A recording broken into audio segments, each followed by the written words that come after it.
But I just found out this week that Chucky, one of the characters from Rugrats, the drawing is based on Mark. That's not a compliment.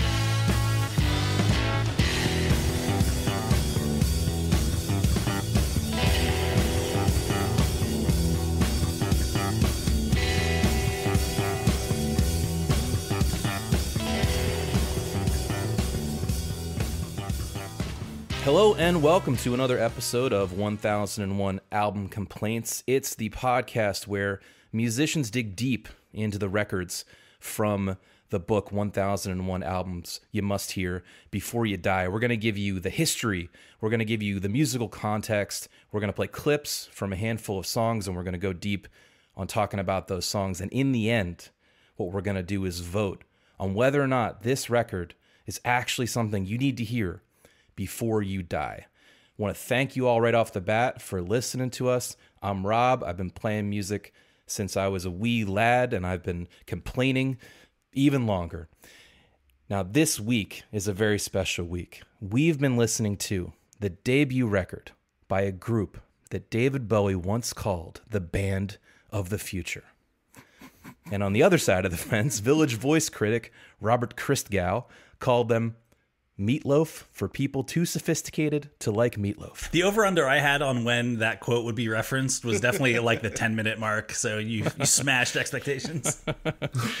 Too good not to bring up Meatloaf right away. We're talking, of course, about Devo and the album entitled, actually, the album title is a bit of a dialogue, which I don't think any other album title out there is. Question, are we not men? Answer, we are Devo.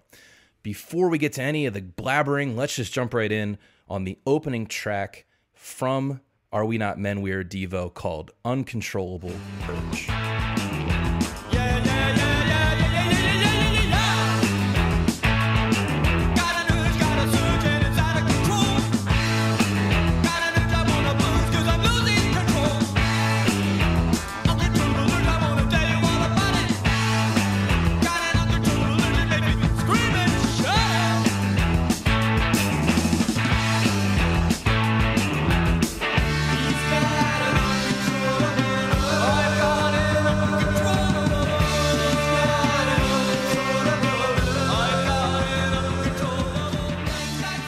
Okay, and I'm pleased to announce we've got two special guests today from a like-minded music podcast called Here 30.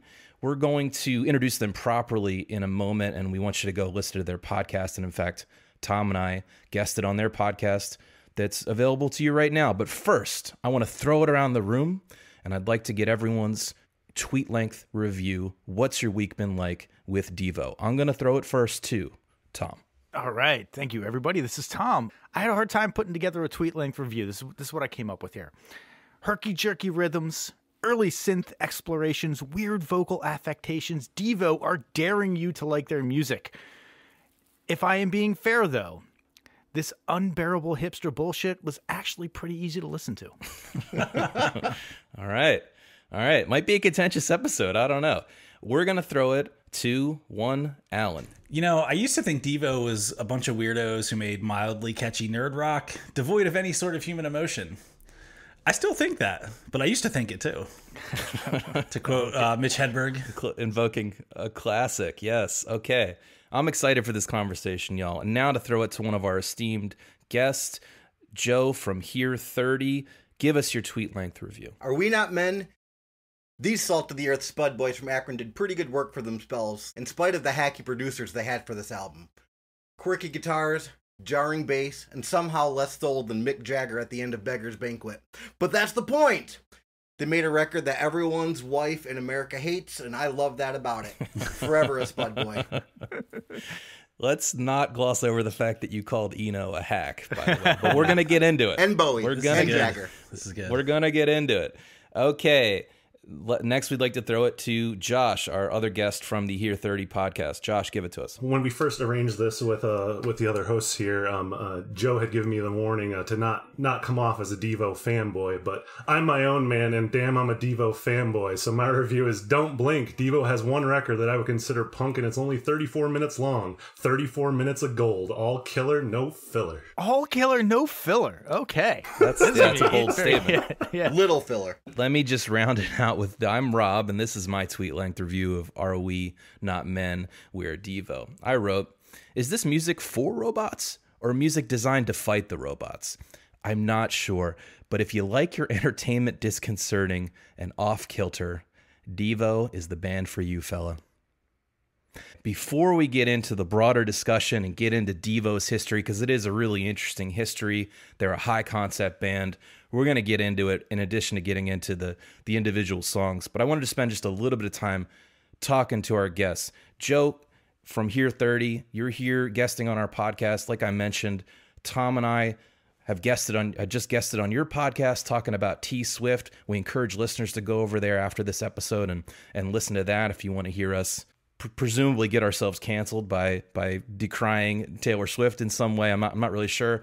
But Joe, tell us a little bit about the podcast Here 30. Why should people go over and listen to you guys? So I basically want to say that if you like 1001 album complaints, I think you're going to like our podcast too. We're very similar. We're a friends talking music podcast, but we do it a little less eloquently than you guys. We're a little louder. We're a little bit more complainy. We're a little more vulgar, I would say, but we touch on a lot of the same points. We have a really good time on there. The main point of our podcast is to not go through a list necessarily, but it's to hopefully inspire people to branch out of their comfort zone and listen to new music. That's the entire point of the podcast. So we've taken out all the albums that we've heard too much, and then we listen to those. So that way we can branch our horizons and hopefully help people branch their horizons out as well. And we use it as a learning opportunity for us. So if we like it, we hope that other people do too. I got one point of contention here. I will put my fuck count up against anybody's fuck count in the business. I was going to say, we found the one podcast that's more complaining than us, like after a long, arduous search. Well, let me say we have a TLC episode coming out shortly, and I'm thinking about putting an explicit tag on there. Alrighty.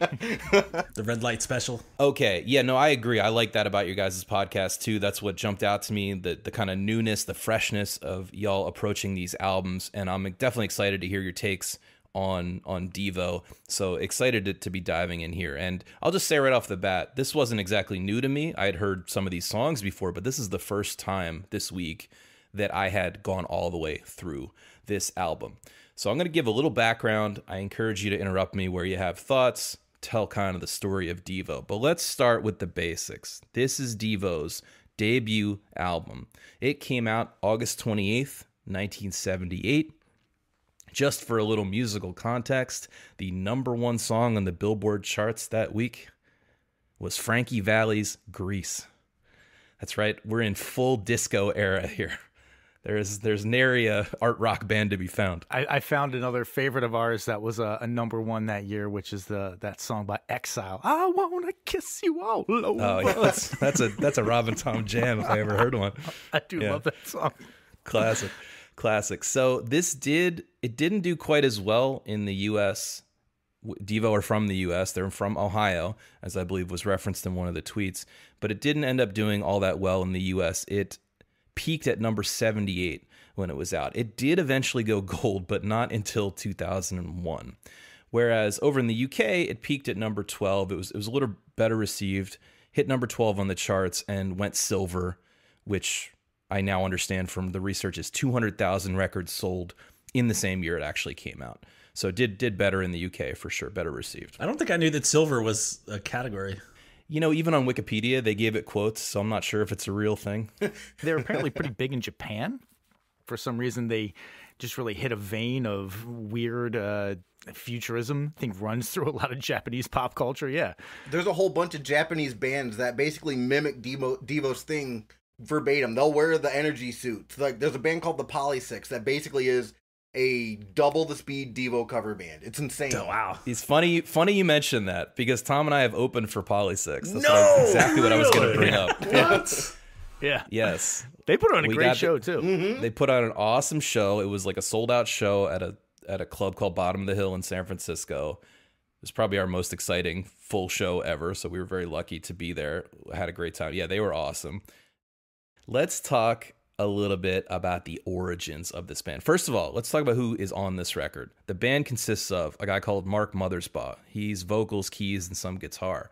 A guy called Gerald Casale also goes by Jerry. He's vocals, bass, and keyboards. Those are kind of the core, if you will, of Devo. Then their two brothers are also in the band. Bob Mothersbaugh plays lead guitar. If anything on this record could count as lead guitar, it's unclear. And a guy called Bob Casale, that's Jerry's brother, plays rhythm guitar. And the drummer is a guy called Alan Myers, the one non-brother in the band. But really, the origin, and this I learned just this week, so it is kind of interesting.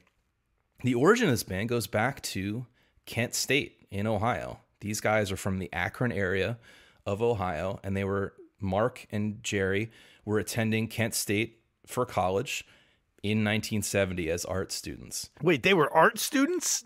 No way that these guys were art students. You got to be kidding me. I thought they would have been political scientists or something like that. Or economists. Yeah, or I thought they were in business administration.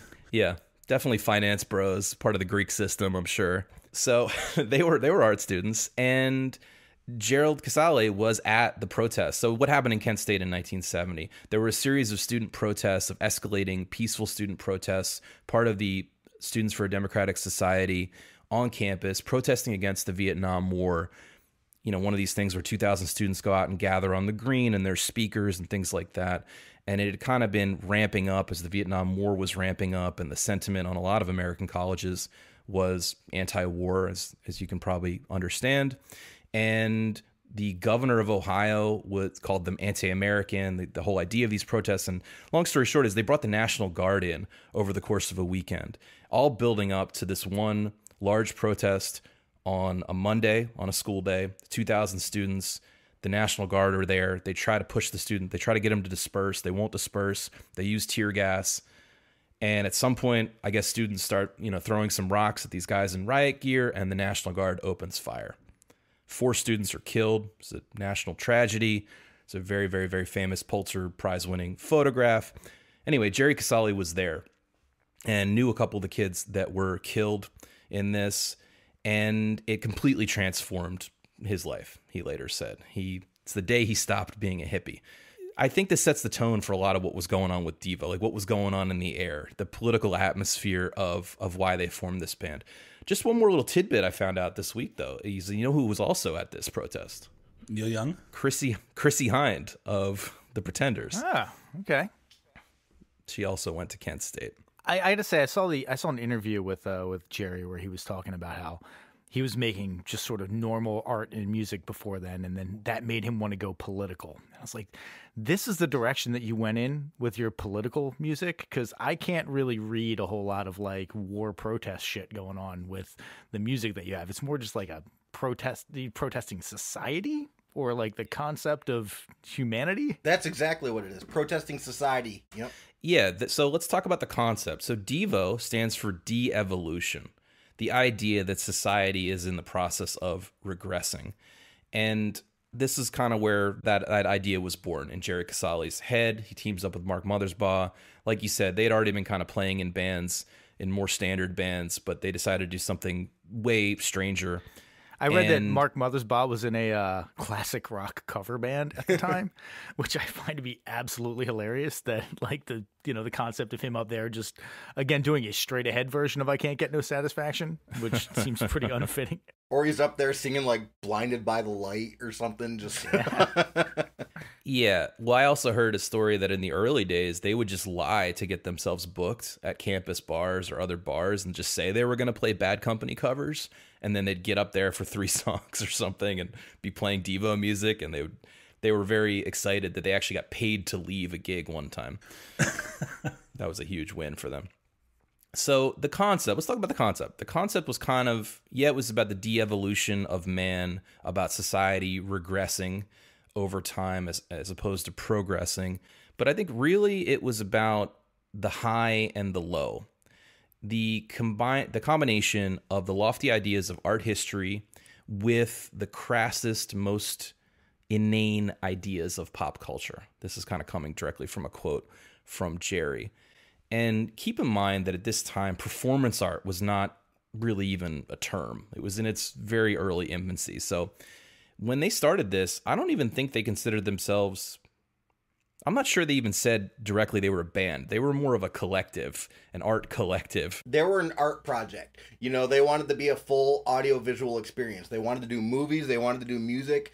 They wanted to push their message on people. It wasn't just about the music.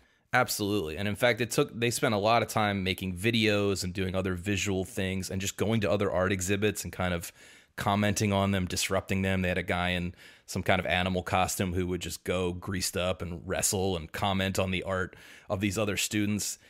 And the idea of de-evolution, which this was an idea in their head about society regressing, about humans regressing, as opposed to evolving, which they nicknamed Art Devo. The human isn't at the center of the universe. It's the end of the capitalistic American dream, the end of consumerism, the foolishness of thinking you know what you're doing in any capacity. And a lot of the idea of this collective and what became this band was about being really smart, but appearing really stupid. So this is definitely a very high concept band, even compared to other strange concept bands out there. And I just think you have to have that context to even approach this weird as fuck music. You know, I got to tell you, their concept sounds an awful lot like, and the name is escaping me, but he's like, I was no longer a hippie. But it's very much in that sort of like hippie parade of the absurdity. Like we'd kind of go around town together and, you know, mock the squares. Like merry pranksters. Yeah, exactly. That's what I'm talking about. It seems very much in line with that, but it's just a much more, I don't know, futuristic and less earthy version of that. It's a good point. Well, Ken Kesey and the Merry Pranksters would probably have said that they were a reaction to traditional hippieism too, and they were obviously LSD was a factor. I didn't really get a lot of information on how many drugs or which drugs Devo was doing, but I assume there were some in there. But I mean, they were hanging out with Bowie in the 70s, so cocaine and bell peppers and milk, right? I don't know. Yeah, I don't know if Bowie actually ever made it into the studio when they were there or not. It's a little unclear. They said he came in on the weekends. He came in on the weekends. He was filming some movie or something. All right, we're going to get to that. We're going to get to Bowie. But a little more to get up to the recording sessions. They spent 3 years just in their rehearsal space, writing songs, recording on a 4-track, making pamphlets, making short films before they ever decided to perform. So this is we said it kind of started in 1970. They had put together songs and a demo, I think, by about 1973. They spent around $2,000 to make a record on their own. They released it under their own label. It contained 2 of the songs that are on this record, Mongoloid and Jocko Homo.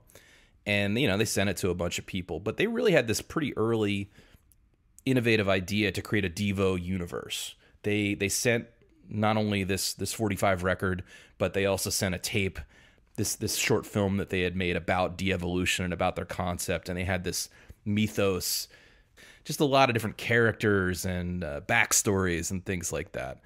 And they sent this out to a bunch of people, and no huge surprise, perhaps, almost nothing happened as a result. They did send a tape to Bowie, or a record. They didn't get a response, but it kind of got in Bowie's inner circle's radar, so I think that was the start of getting into sort of Bowie's head a little bit. And so eventually, they started playing shows. They realized that playing shows was the only way they were going to really get their name out there. They started playing shows. They started having really weird live events. They're a real spectacle. I don't know if anyone on this call has actually seen them live and can comment, but they're supposedly very into the theatricality. Well, please pipe up. What's a Devo show like? Well, a Devo show now is much different than a Devo show in the 70s. Devo show now is just them kind of regurgitating the greatest hits while wearing their energy domes and the energy suits. But like Devo shows in the 70s were a lot weirder and a lot more antagonistic. They were trying to piss people off at the time. Yeah, we ended up, we saw them 2 nights in a row in Chicago. They did Are We Not Men front to back the first night, and then Freedom of Choice the second night. So those are pretty much my 2 favorite Devo records. So yeah, it was awesome. It was a great time. And we saw them one other time before that too in Chicago. It was more of just a general set. When you say that they were antagonistic, like, what do you mean by that? In like a punk rock sense? Their music doesn't get that across enough for you, Alan? More about like challenging people's ideas. Antagonistic in like the modern classical music sense, where they're trying to be weird. They're trying to piss people off. They're getting in people's faces and making them sing these songs that they don't know. being really weird in the 70s when that wasn't as acceptable as it is nowadays. Like audience interaction and stuff like that. Dare we say, were they trying to freak out the squares?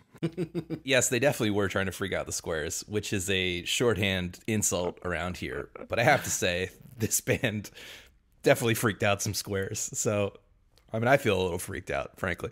But I have a quote of Mark Mothersbaugh's early idea of what a perfect Devo concert would be. He said it would be outdoors, and the crowd does calisthenics to the music, coordinated calisthenics instead of dancing. And then Devo plays the brown note, the subsonic frequency that makes everyone poop their pants. I just did. Then another sound, a high frequency sound that makes them orgasm. I think he was reading some Life magazine article about the government testing sonic crowd disbursement weapons. And then he's like, yeah, and then we hose them all down at the end. We could sell Devo branded diapers. It's great. Yeah, I don't see the problem. How are these guys not more popular? I don't get it. So, as was alluded to, they kind of got lumped in with the punk movement. But I think a lot of the other punks didn't really like them. I mean, punk became a catch-all term for anything that wasn't mainstream, I think, at the time. And as Josh alluded to, the record clocks in under 35 minutes, so that's definitely punk. But I got the sense from listening to interviews with these guys that they didn't really they certainly weren't embraced by the punk community. They were just too strange. But in their minds... Well, you know what's not punk at all? What's not punk at all is they're actually decent at their instruments. Yeah. Which I feel like the hallmark of the punk movement back in the day is you had to suck. It was a matter of pride. Like, you had to be New York Dolls level of shit at your instrument to actually, be considered a punk. And these guys are pretty competent. There's Television, who was also punk, quotation marks, and they were awesome at their music instruments. Hell yeah. Then you had a band like the Meat Puppets who intentionally didn't practice before their first record was released. They wanted to keep it real and not... Of course, they turned it around with Meat Puppets too and Up on the Sun and whatnot. But yeah, that first record, they were keeping it raw. They were keeping it punk. Well, just to comment on Devo's mindset on it. In their mind, they were kind of, quote-unquote, the real punks. Because to hear Jerry Casale talk about it, he said, other punks, the punk movement, Sex Pistols and Ramones and things of that nature, he said, in his mind, he said that was mostly backward looking to the 50s and 60s, both in terms of the style of dress, the musical style, the type of anger in his mind. Whereas he thought of Devo as being truly forward looking and truly what future music might look like. So they play shows. They get a little buzz going. One night, Bowie introduces them on stage in New York City. And that's when he says the line about them being the band of the future. And he also announces that he's going to produce their record in Tokyo. Doesn't happen, but he ends up handing them off to Brian Eno. And without a record contract, they fly to Germany to cut this record. With Brian Eno as the producer, with David Bowie coming in on weekends because he was filming some movie and couldn't do it, to Cologne, Germany to help. And David Bowie is also credited with mixing this record. Eno paying out of pocket as well. Correct. Yeah, he flew him out there. He put him up because they didn't have a record contract, but he felt sure they were going to get one, and they did, to get this released. They spent about 6 weeks on this. It was relatively low budget because there wasn't a record label behind it. It's mostly played live. Apparently, Eno actually plays on a lot of the tracks, but they didn't keep any of his tracks except maybe some vocals occasionally. Yeah, didn't they say that they were resistant to... Eno said that they were resistant to experimentation on this album, which I actually thought is kind of an interesting comment to make. This is the finished product, and he's like, I wanted to go weirder, and they were just totally not into it. Like, it's pretty fucking It's weird funny if they already. had to draw the line in the sand. Yeah, exactly. These are the ideas! You would think it would be a perfect match of weirdos, right? Because apparently at some point, Bowie was interested in producing this. Iggy Pop was interested in producing this. Robert Fripp of King Crimson was interested in producing this. Really? I just throw in Bowie was interested in producing this, and then Iggy Pop was just like, well, I just do whatever Bowie does, so I'm also interested in producing this as well. In between shots of black tar heroin. It's like, maybe I can get a couple tracks in. Okay. Yeah, as you mentioned, the recording sessions were a source of frustration.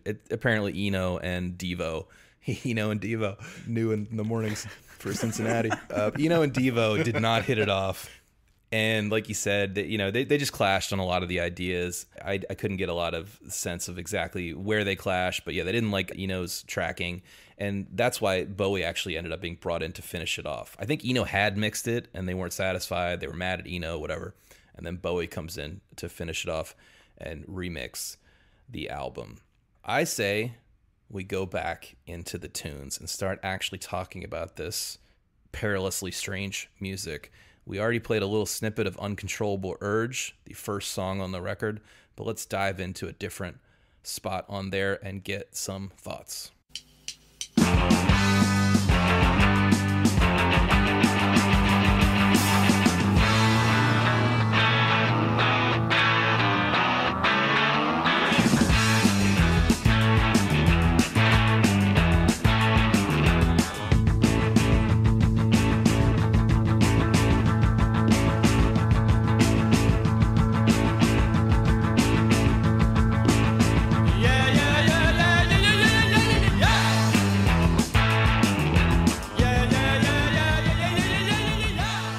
I'll throw it first to Tom. Tell me a little bit about general impressions of the album, and we can also talk about this first track. This first track is really good. I like this one a lot. There's a great use of like tension and release on this song. It's not like Pink Floyd style, but it's, you know, it's got some sort of build to it. In my head the whole time, I'm like, if they're ever going to make like a Kick-Ass 3 or something like that, this is going to be in a fight scene in that movie or something like that. It's like perfectly made for that. But I've experienced this myself. I'm sure we've all experienced this. It's a huge bummer when you're like in the middle of recording a song and you're all super just ensconced in your quarters and you're about 2/3 of the way through the song, and then somebody hits the door chime on the Starship Enterprise and it just stays on the track in the middle. What the fuck is that sound? Why is that there, and why does it work? I don't understand it.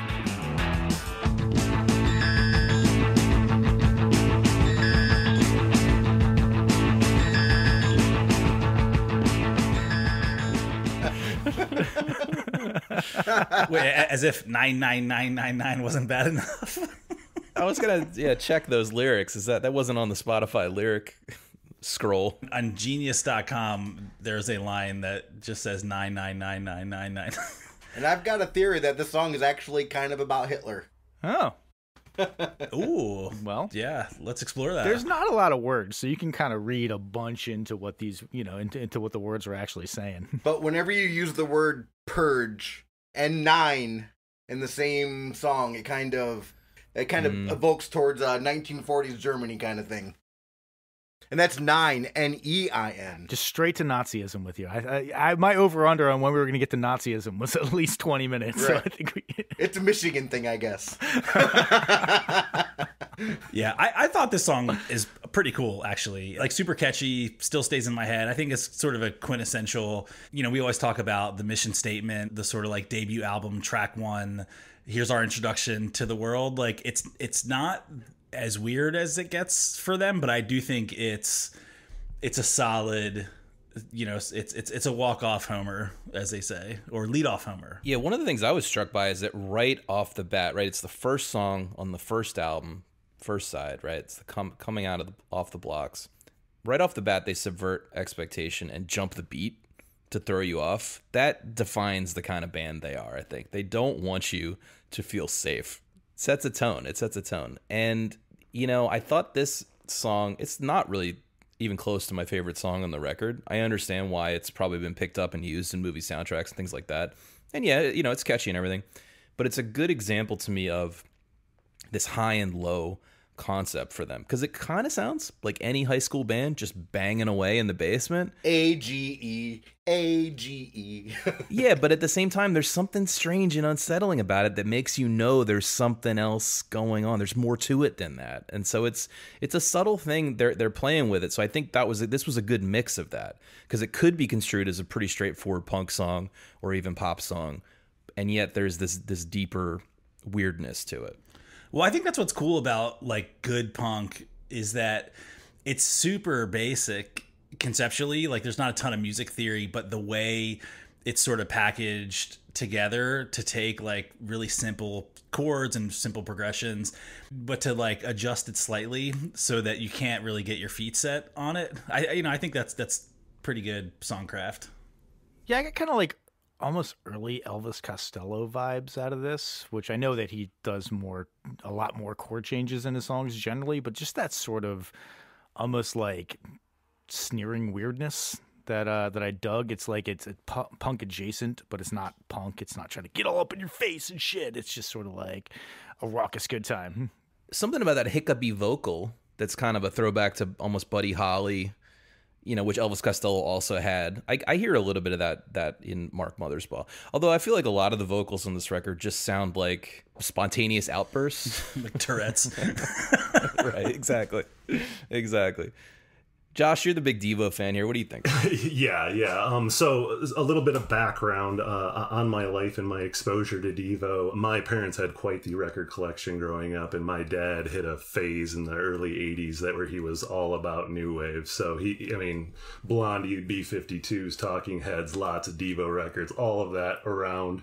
And I guess one of the things that he would often do is, mom's going out and shopping, he would put on Devo, Talking Heads, have little new wave dance parties with me and my older brother. So I've been indoctrinated into the Church of De-Evolution for a long time now.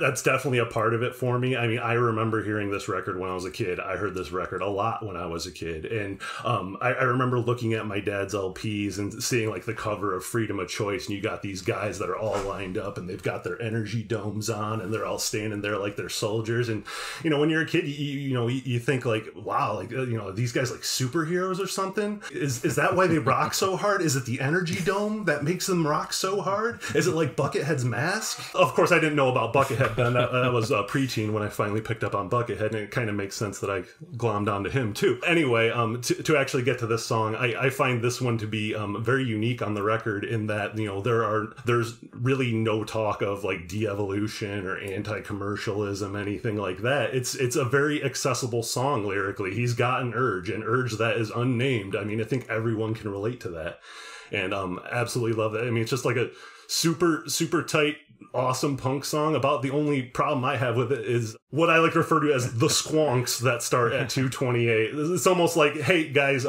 this song's not quite weird enough yet. Mark, do you have some weird ass sound that we could play? Yeah. And oh, that's perfect. Yeah, let's go with those squonks. Yeah, so we haven't mentioned yet, right, that they were early adopters of synthesizers and even modding their synthesizers and their guitar amps in other ways, in a process called circuit bending, where I think Mark's younger brother specifically, he had a third brother or a second brother who was the first original drummer in Devo, but he was particularly into modding electronics and trying to just make the weirdest possible sounds come out of common instruments. And so that's definitely a hallmark of their sound. Just like, how can we throw more weird noise at it? He originally played a homemade electronic drum kit, right? Like that's intense. They called it one of the first ever electronic drum kits. If you're talking a drum kit in the early 70s that's electronic, that's pretty ahead of the curve. Yeah, there's a whole interview with Mark Mothersbaugh from like Computer Magazine or something like that. It's like an 1.5 hour long interview, but it's not necessarily talking about the music. It's talking about the process of making the sounds that they made. And they do have some really cool and interesting sounds. One of my general notes is that you listen to this from a modern perspective and you're like, yeah, all of these sounds are pretty ho-hum. It's super easy to make any of these sounds. Like I could get an app on my phone that could make 95% of the sounds that you make on this album, but at the time, they had to do a lot to get that. There wasn't a button or a preset or anything that they could just make happen. They said, Rob, into the circuitry to actually make this shit happen. Yeah.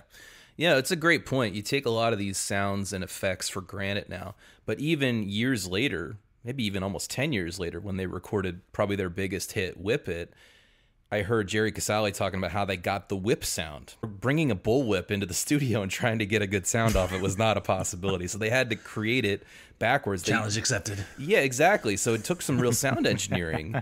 Well, Rob, we're going to the studio on Saturday. I have a bullwhip. I will bring it. We'll see if we can get a whip sound.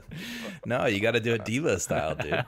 They used like white noise with a reverse reverb or some kind of reverse echo situation. So it has this feeling of being like sucked out and snapping. Anyway, but your point is well felt, which is now some of this stuff feels old hat, but this was so monumental at the time. And, one of the videos I watched this week was their appearance on SNL, I believe in 1978, the year this came out. And they look still supremely strange. They have these really herky-jerky kind of robot movements where I had watched some of their music videos before, of course, and I thought they were doing a filmic trick where they were fast forwarding or cutting weirdly to make themselves look more herky-jerky. But no, watching the SNL performance, they're doing that live, and it is. And I saw some of the YouTube comments, and they were just like, you cannot understand the context now. But for me, this was like the Beatles on Ed Sullivan. This was so weird to see this on live national television. Like, it blew my mind. You know, if everything you're getting is like once, twice, 3 times a lady every time you turn on the fucking radio, you're like, it's going to blow your mind. Just to put that in perspective, I have seen Devo and Lionel Richie in concert. Together? Same show. Devo was on the left side, Lionel was on the right side. It was great. Let's move it along to their cover of the Rolling Stones, I Can't Get No Satisfaction.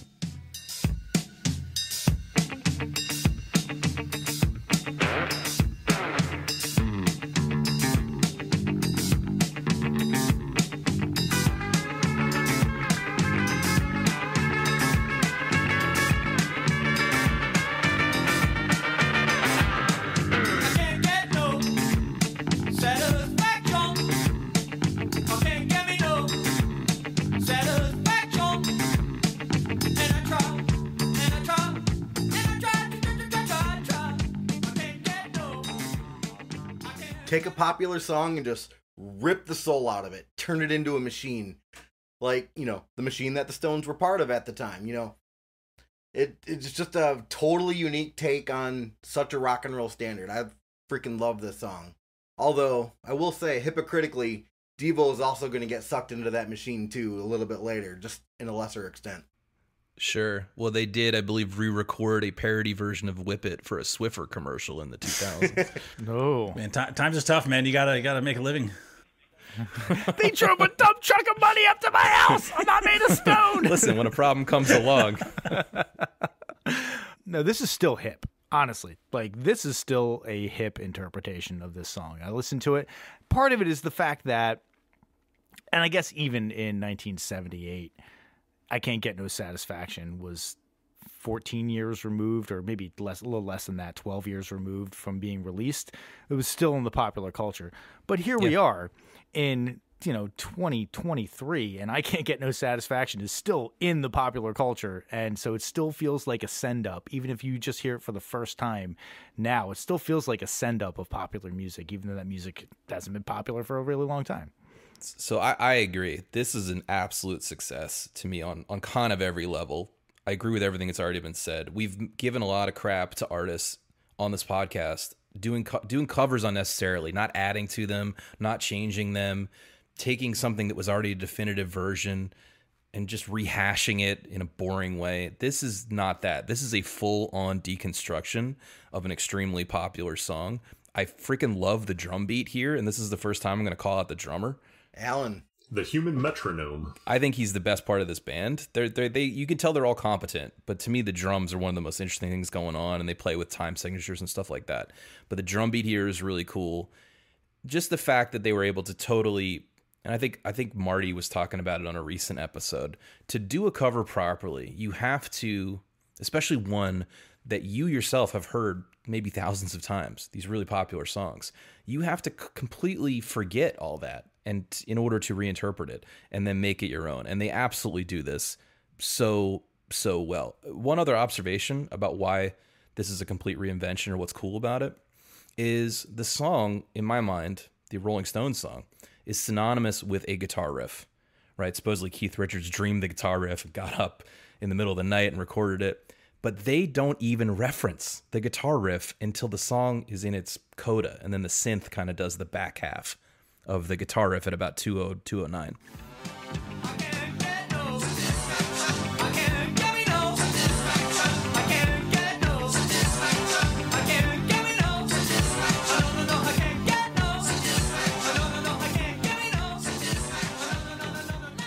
And they almost like change the rhythm in the groove when they do the guitar riff. It's almost unrecognizable unless you're listening for it. Exactly. I totally agree. I also liked one of the things that just made my ears perk up, just to call out another timestamp, was the skip vocal thing where you think the record's skipping, but it's just Mark. The baby, baby, baby, baby. So I'm convinced that, thinking about the ergonomics of actually recording a song, I'm convinced that they lost track of time in that verse, and they extended it too far. And then when they went to go do the vocals, they were like, "Oh shit, we have to stretch this a little bit. Like, how are we gonna do it?" And they did it, and it's the coolest part of the song. I don't know if that's true or not, but that is officially my headcanon moving forward.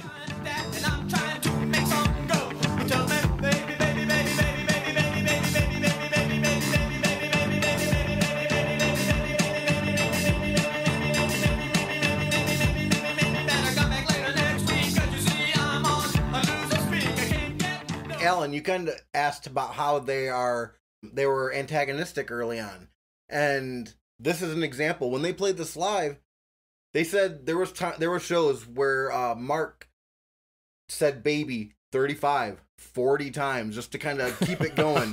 Like that's antagonistic. Yeah, it doesn't really sound that fun to me. So maybe let me just give you the darker side of it. I think a lot of this is really successful and intellectually interesting. And actually, I really enjoyed listening to this song and maybe a couple other ones. But a lot of this is so angular, is so disconcerting, that I can't exactly call it fun to listen to. And that concert experience that you just mentioned doesn't really sound that great either. I've listened to Fish jam on a Ween song for 45 minutes, and I think I'm just, past that part of my life. Weren't you just pitching going to see Fish? Like, let's buying go, tickets? baby. I'll be out of town. Wait, you were at Big Cypress. You saw them play for like 9 hours overnight. I remember. And when I say I remember, I mean I do not remember. Yeah, I was going to say, it alternatively seemed like I was not there at all and that it lasted an entire lifetime. And maybe some of the substances coursing through my veins had something to do with that. But let's keep it rolling along to the next song on our focus list, Jocko Homo.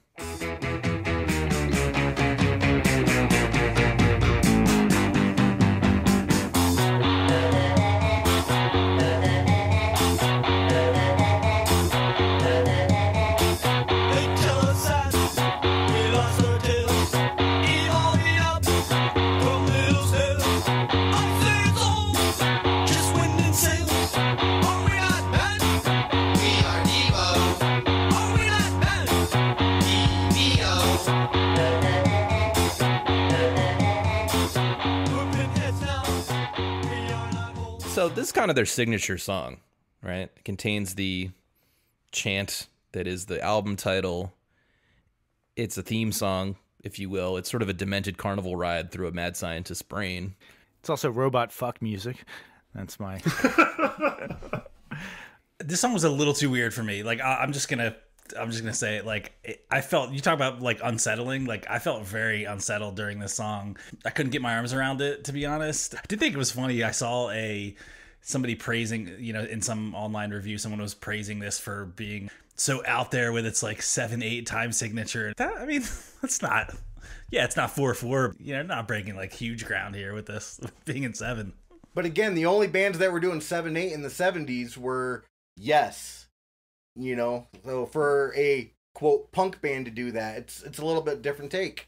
That's fair. That's a fair point. It's a different take, but it's unsettling. You cannot be like, I'm just feeling this 7. Oh, yeah, it's so natural. They want it to be unsettling. That's the point. Oh, mission accomplished. Yeah. But hold on. Let's cite one of the most popular hits of the 70s, Money by Pink Floyd, is also in 7, but it's a groovy 7. This is a dick slap in the face 7. This gets you very thrown off by everything that happens. And it's not just the time signature, it's the emphasis points and how they where you emphasize in that bar of 7 across the instruments. It just never really stays still. So you have this kind of tension. You feel tense listening to it. So I can't really say I like the song in the sense that listening to it does not bring me enjoyment. That's where I'm at with the song. I do appreciate the song, and it definitely sounds like nothing else on earth, and so I can appreciate that. But Fish fans, do you feel the release when they go back into 4/4 and they start the chant section? I did like that part, and not because of the Fish element, although that's in the DNA. But yeah, I did think they gave you a taste of the weirdness and then sort of settled in, and I appreciated that too. But if their version of settling in, if that's their version of settling in, is these strange cultic chants that change in pitch every time through, like they never really give you a chance to settle, right? And that's their goal. Like, we're grading on a curve here. So I have to point out, and if anybody had the over-under on when Tom was going to talk about Weird Al in this podcast, this is the time. I was officially, I heard this song for the first time on the Polka on 45 on Weird Al Yankovic's in 3D, and it's like the opening song for it. And he does a pretty great version of it. He actually changes that dun, dun, dun, dun, dun, dun, dun, dun, into 8 to make it sound a little bit more pleasant, but it's great. And if you guys haven't heard that Polka on 45 introduced me to like 15 of these classic bangers that I had never heard as a child. Hot Blooded is in there. We got My Generation's in there. Yeah, it's fantastic. So again, Weird Al, even though he was coming in, like 6 or 7 years later, still on the cutting edge of music. Yeah, I'm going to second that. That polka in particular is brilliant. And the fact that he chose Devo. I don't think Jocko Homo was a particularly large single, so I think he might have been a bit of a fan. Could be wrong. Yeah, that makes sense. I could see that. He is a big fan. Look at Dare to Be Stupid. That song is a true pastiche on a Devo song. Like, they pull out some exact noises from Devo in the 80s. Particularly Oh No It's Devo record. Yeah, fair enough. I think, in my mind, again, not being super familiar with Devo, other than Whip It, to me, this is the song that if you just were listening to this album in the background, which is near impossible, frankly, but this song, even amidst the strangeness, this would stand out to me. And two, I do think of this as their theme song and the song most associated with them after Whip It. Is it because they say their name like 34 times in this song? That would help. And now's the part of the podcast where we reference our old band that also did that, Tom, that opened for Polysix.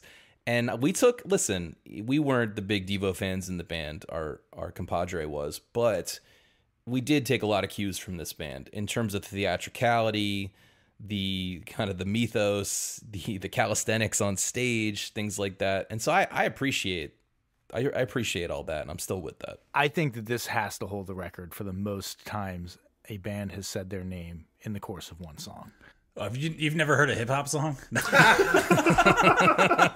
First of all, they all have like 17 different names that they refer to themselves as. I mean, it's pretty relentless at the end of the song. But it works. It works really well. I do got to say, not pleasant, but if you are talking about, like, did they accomplish what they were trying to get across? Fuck yeah, I think they accomplished what they were trying to get across. Have you guys watched the music video for this song? Yes. The original version of it, that's like 10% slower and just is more disconcerting somehow. That's the short film that they were distributing in those early days and showing and having showings of in Akron, Ohio and stuff to try to get heat. In a way, that was like the original art project, is my understanding. Now, Joe, help me out with this. I think we had covered this before. The dance he's doing in the Jocko Homo video, that is actually Jerry Casale's Poot, or is that not the Poot? I have heard different things, like, because I saw some quotes with Jerry saying they had a guy that Rob referenced earlier, Poot Man, that used to go into art exhibits and squat down low, wiggle and stick his ass in the air and kind of push on it. Then he was twerking? Kinda. As an early twerk. Yeah. Like, the whole idea was to almost be imitating an ape, like to kind of show de-evolution at its finest. You know, it's something that a normal, sane art student from Ohio would do. I promise not all us Midwesterners are crazy. Well, art students have a certain thing about them that I think has been consistent. And in fact, that old member of our band that we just referenced that's a huge Devo fan went to art school in Baltimore. And one of his big conceptual art projects was a bare-knuckled boxing match at night under an overpass in a ring of cars with headlights on. In downtown Baltimore. I'm in. Which adds a whole nother layer to it. That was an art project for him. So, yeah, I think relatively early and often I got it into my head what conceptual art was, not that it is anything particular. So I want to stress that I have appreciation for what Devo are doing, but I will not be putting Jocko Homo on a mix anytime soon. Me and Josh used to go into bathrooms back in the day and yell, "Are we not men?" than We Are Devo. Yeah, we would do the call and response thing. That's amazing. Do have one another story from my childhood regarding Devo, since my brother and I were exposed to it. My brother is the other host of the Here 30 podcast, by the way. My mom used to have these like plastic Tupperware bowls, and so whenever she was serving soup or anything, we'd get to the table, we'd have these plastic Tupperware bowls on the table, and they kind of looked like, mini energy domes. So I distinctly remember me being about 7 or 8 and my brother being about 9 or 10, and we would come to the kitchen table and we would turn the Tupperware soup bowl and put it on our head and basically start singing Jocko Homo. We'd go to mom and be like, "We Are Devo." And I'm sure she absolutely loved that. She wasn't a huge Devo fan. She was more of a Rod Stewart, Michael Bolton type. So yeah, she probably loved the fact that Dad had gone off and made us devotees, and then went off to work, and she had to deal with the aftermath. Oh, devotees. Never heard that one before. That's good. Joe, I think you mentioned in your tweet length review that this is the music that wives everywhere hated. Yes. I got to tell you, that story checks out. I was playing this one in the house, and my kids were kind of into it. My wife was like, "Are we really listening to this again?" My wife hates 3 bands. She hates Devo, she hates Ween, and she hates Fish. I like 2 of those 3 bands. Yeah, all valid. Let's talk about the hats for a second, because I noticed Jerry Casale seemed very annoyed that people have come to call them the flower pot hats. He's like, "You have never seen a flower pot that looks like that in your life." He was very adamant about it. It came from a ceiling fixture from an Art Deco living room he once saw that he pulled off the ceiling and molded and created himself. So definitely a look, definitely iconic. We got to take that a step farther. Hold on, before you get away from the energy domes. He says it's inspired by the ziggurat shape, that when you keep it floating above your head like it does, it transfers energy in and out of your head at an extreme rate, and it's going to make you smarter. I could use that. So you need the little plastic piece that wraps around your head and extra duct tape to keep it all in place. So that way the small shape at the top can focus it. It's a fact. Well, it worked for one of these guys, because Mark Mothersbaugh's had a hell of a career post Devo. He's gone on to score tons of films for Wes Anderson, and he created the Rugrats theme song. And one of the tidbits, I think we've probably all seen Rugrats at some point. It was a cartoon show. Dude, that's a great theme song. But I just found out this week that Chucky, one of the characters from Rugrats, the drawing is based on Mark. That's not a compliment. But the glasses? Okay, let's keep it rolling to Mongoloid.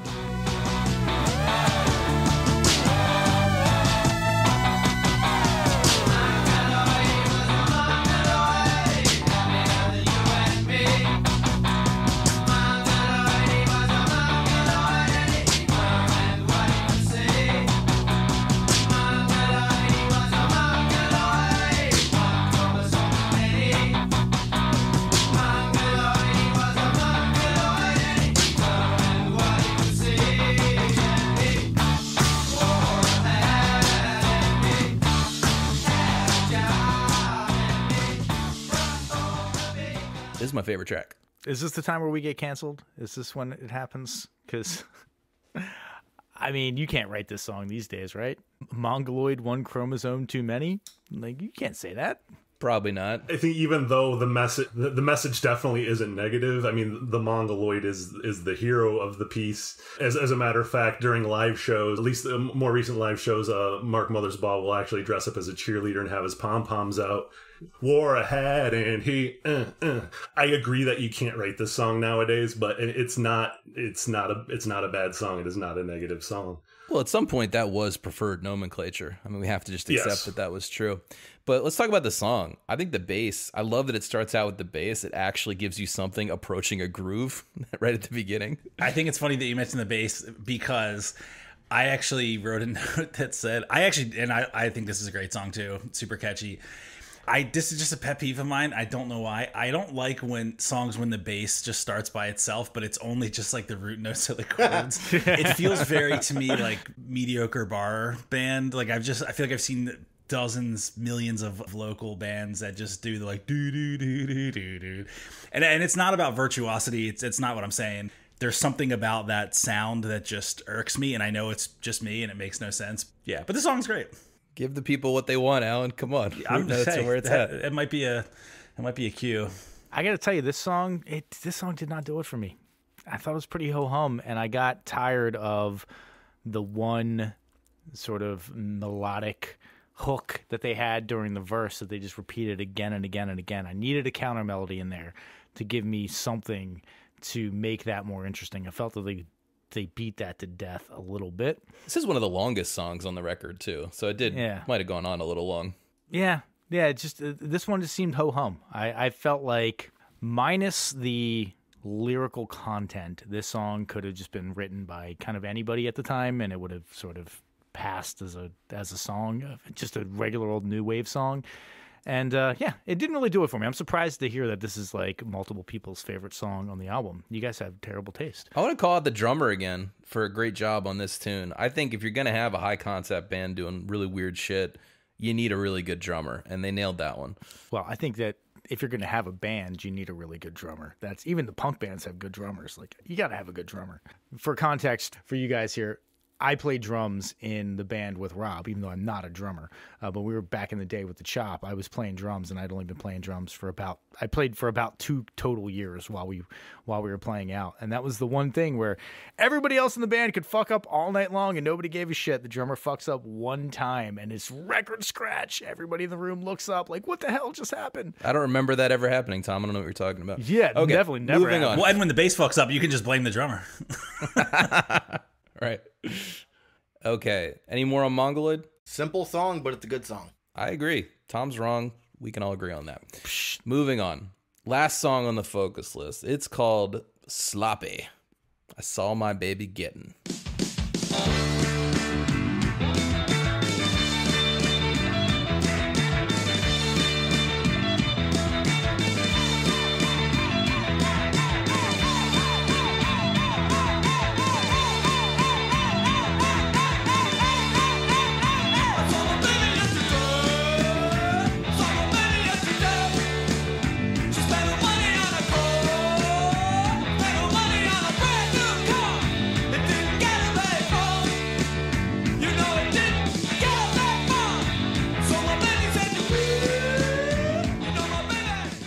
Why do they put that in parentheses after the word sloppy? It seems like the parentheses Freak should be you before. out, man.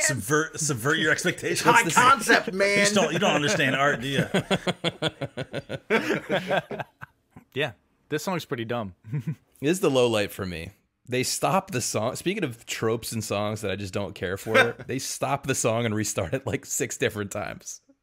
That's not acceptable. Well, no, to me. and not let's not gloss over the most egregious version of this, which is with 26 seconds left in the song, they stop, and it's a perfectly fine ending.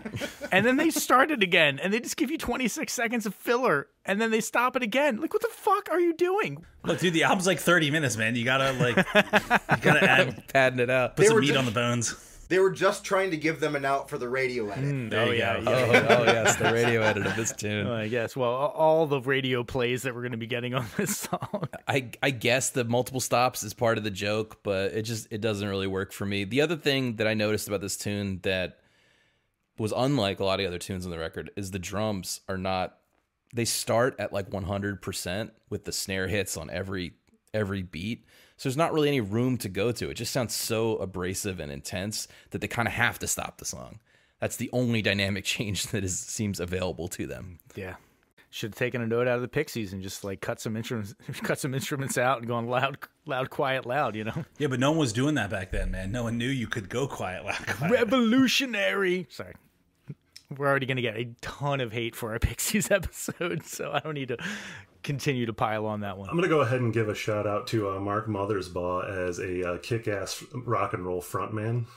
You know, as we entered this week and I had to listen to this record a lot, I kept thinking about why is it that I like this Devo record more than every other Devo record out there. And I think it's because, at least the songs where Mark is the singer, he's very, very animated. He's very, very high energy. Like this particular song, I Saw My Baby Yesterday. Like his delivery on every single song, I absolutely love it. It's very unique. Unfortunately, that kind of goes away on later Devo records. Not completely. You could tell that they're still having fun, but this record is definitely the most fun, and I think it's because of how Mothersbaugh delivers a lot of his lyrics. I had examples from the first track too. I have a note on this one that this is Fred Schneider from the B-52s heard this and was like, I can just shout at the audience. Okay. I was gonna say that's exactly what I was thinking when you were saying that about the vocal affect, because we got to talk about the timeline of David Byrne. That's who I was in gonna. early Talking Heads, Fred Schneider in the B-52s, which I believe we panned here on this podcast, or at least I did, and this. Listen, I agree they all have something going on, but they're coming in at a very similar time, and they could be called similar.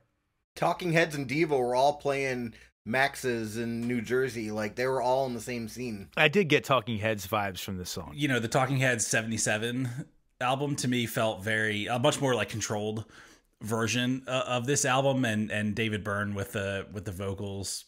Yeah, definitely similar wheelhouse. Both other bands, we should point out, are made up of art students. So there is clearly a through line in all three of these bands. I feel like I got later Talking Heads vibes from the vocal delivery from Mark Mothersbaugh in this song. And I don't think David Byrne quite got to this sort of delivery style. I do agree that in some later songs he got to the delivery style, but there's nothing on 77 that has this level of affectation with the popping up and down. So, you know, credit to Devo. Maybe they did inspire a little bit of that, not change, but a little bit of the direction that he went. Psycho Killer has a little bit of that, but yeah, but I hear your point. I'm sure they inspired each other, and I think it's all reasonable. I'm simply pointing out that they're connected in my mind as these art rock bands with quirky, herky-jerky frontmen. Talking Heads are way better, and I'm sorry to any Devo fans that we have on the call, but I like Talking Heads too, so yeah, no foul. We're good. Okay, I think we've talked through Are We Not Men, Are We Devo quite a bit. Now comes the part of the podcast where we are going to go around the horn and we're going to vote. Do you need to listen to this, dear listeners, before you slip this mortal coil? Do you need to listen to Devo's debut album, painful and disconcerting as it may be? I'm going to throw that question first to Tom. Why are you always picking on me, Rob? Come on, man. Let me just hang back in the cut. You guys got to go first to me. You know, I did not have a particularly enjoyable week. I wasn't ever grooving to this stuff, but yeah, I do think you got to listen to this album. It's fucking weird. It's interesting. And the fact that it was weird for the time and still to this day sounds weird is an achievement. Oftentimes you hear stuff that was weird for the time and you listen to it in a modern context and you're like, yeah, it's pretty ho-hum. There's not a whole lot going on here. This is still pretty damn weird. And I do think that they had a big influence on what came in the 80s. Their use of synthesizers, their use of weird visuals. I do think there's a through line into a lot of the popular music in the 80s that we can pretty directly draw. So it's a thumbs up for me. Listen to the album. You might not like it, but you will be happy you listened to it. Yeah, it's a yes for me. I think despite the fact that I did have some quibbles with it, not my favorite album ever. I don't know that I'll listen to it again for a while, but I try to be consistent with where if you're designing a musical curriculum for somebody and you want to make sure you incorporate elements that were influential or that did something different or that started a movement, I think that it falls into that category. Plus, as someone who appreciates kind of reflecting on the regression of the human race, I can get down with that. Joe. It's a no-brainer yes for me.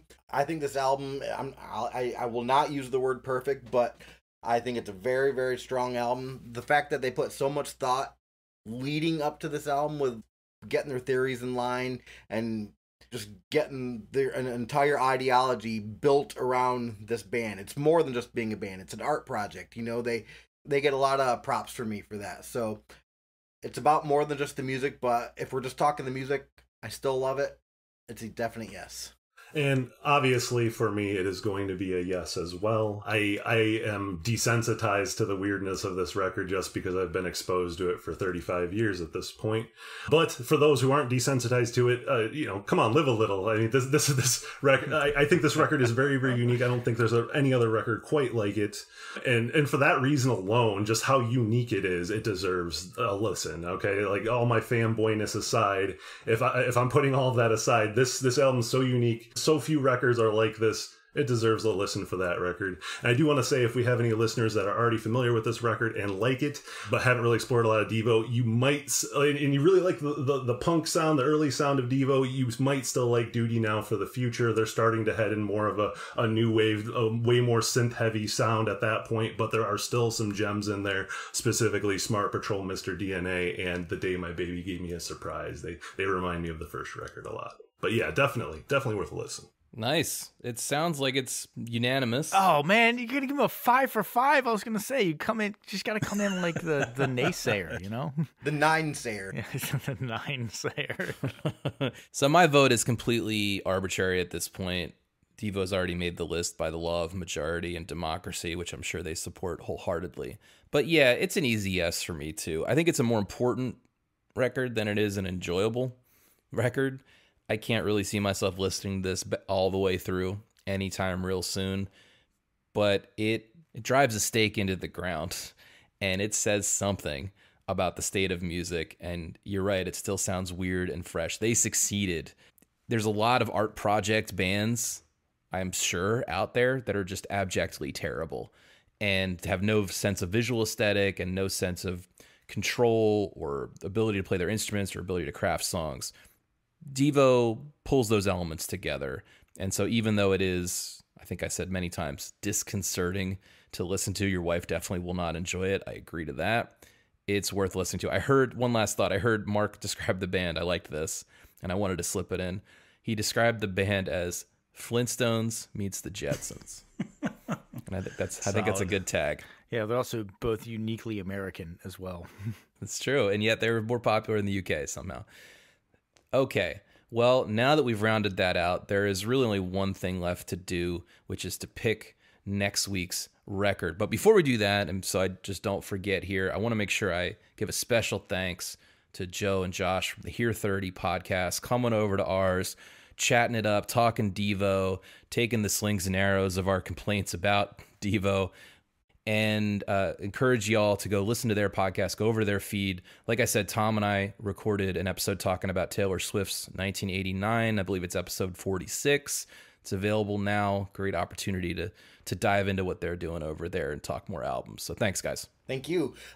Just to add on to that, check out our website, www.here30podcast.com. That Josh upkeeps ever so nicely. And yeah, Instagram feed, you can find us at Here30 on there, and join our Facebook group where we post a lot of our links and stuff to our songs. And that's HEAR and then the number 30. Is that correct?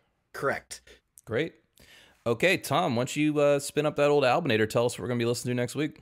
All right, I got the Albinator. It is has become sentient and is now contemplating how it can kill all humanity and take over the world. So hopefully it's going to spit something out that is not going to be too antagonistic. Let's get something that's going to be a little bit more down the middle.